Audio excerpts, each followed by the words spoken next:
एक क़िता हुआ है, खालिद भाई ने तो सुन लिया, अभी अमेरिका में हम लोग साथ थे। एक आजकल नए नए बच्चे, छोटे छोटे बच्चे भी अपने नाम के साथ उस्ताद लिख रहे हैं। एक तो बेचारा अल्लाह को प्यारा हो गया, हैदराबाद में उस्ताद बहुत बड़ा लक़ब है, अभी हम भी नहीं लिख सकते, ये खालिद भाई या और ऐसे लोग लिख सकते हैं, साबिर साहब जैसे। उस पर एक क़िता सुन लो, लफ्ज़ है जाहिल, ज़ाहिर है जाहिल ही लिखते, कि इस पे गौर कीजिएगा जाहिल पे, कि शायरी में अब तो लौंडे बन गए उस्ताद खुद, शायरी में अब तो लौंडे बन गए उस्ताद खुद, इनमें से कल एक लौंडा मुझसे खुद मिलने लगा, उसकी उर्दू कैसी थी अब क्या बताऊं आपको, मैंने जाहिल जब कहा तो जाके वो हिलने लगा। जाहिल, मैंने जाहिल जब कहा तो जाके वो हिलने लगा। एक क़िता हम अपने असातिज़ा को, नाम नहीं लेते थे, क़िबला कह के मुखातिब करते थे, तो उस पर एक क़िता हुआ था, वो पेश कर रहा हूँ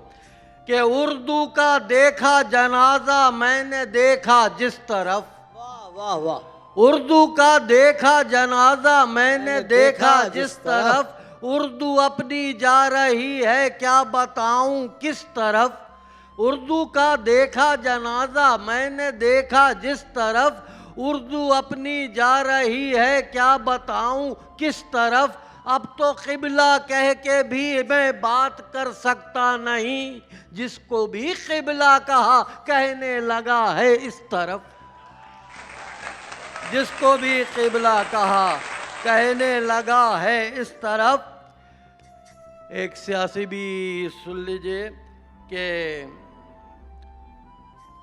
हमको इससे, ये रायविंड का तो नाम आप जानते होंगे ना,